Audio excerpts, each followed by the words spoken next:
sekolah kita akan mengadakan karnival keusahawanan pendidikan khas.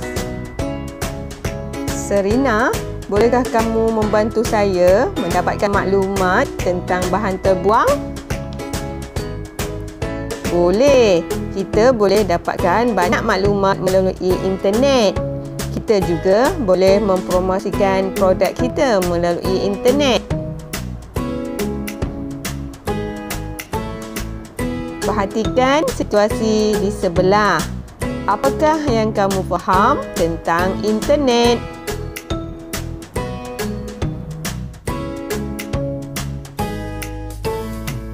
Internet ialah rangkaian komputer antarabangsa yang membolehkan pengguna komputer di seluruh dunia berhubung antara satu sama lain.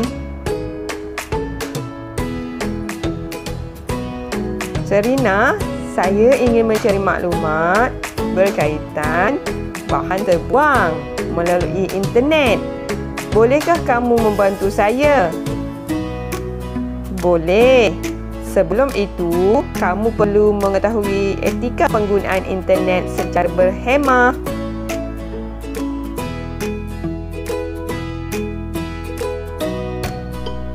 Antara penggunaan internet secara berhemah termasuklah: yang pertama, layari laman web yang bermanfaat sahaja.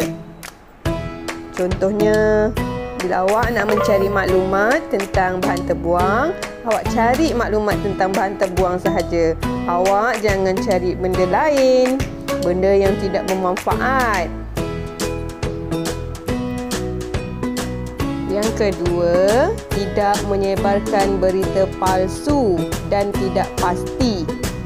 Contohnya, bila awak ada dapat maklumat daripada WhatsApp, daripada Telegram, dalam internet, lepas tu awak nak sebarkan, awak nak bagi tahu kat kawan-kawan awak, awak tak perlu buat macam tu, okey? Sebab awak tak tahu maklumat itu benar ataupun palsu. Yang ketiga, tidak menggunakan internet dan media sosial sebagai medium pertelingkahan. Contohnya, bila awak marah kepada seseorang, awak jangan marah dia di dalam Instagram ke, dalam Facebook ke. Awak tulis perkataan-perkataan yang tak elok di dalam tu sebab awak marah kat dia.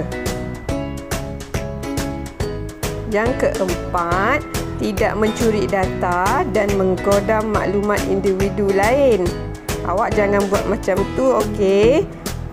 Nanti boleh dikenakan tindakan dan mungkin juga awak boleh kena tangkap. Yang kelima, tidak mendedahkan maklumat peribadi dalam laman web yang diragui. Awak jangan suka hati memberikan nombor telefon, alamat rumah dan sebagainya ke dalam laman web yang awak tidak pasti.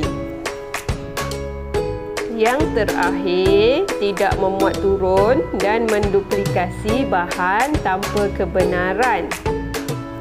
Sebagai contoh, jika awak ingin install game tu free, tak ada masalah, awak boleh install terus. Jika game tu perlukan keizinan, awak kena minta kebenaran dahulu sebelum awak nak install. Baiklah, itu tadi 6 etika penggunaan internet secara berhemah. Awak perlu amalkan. Sekian dulu daripada Cikgu Isha. Jumpa lagi di lain masa. Jangan lupa subscribe channel Cikgu Isha. Assalamualaikum.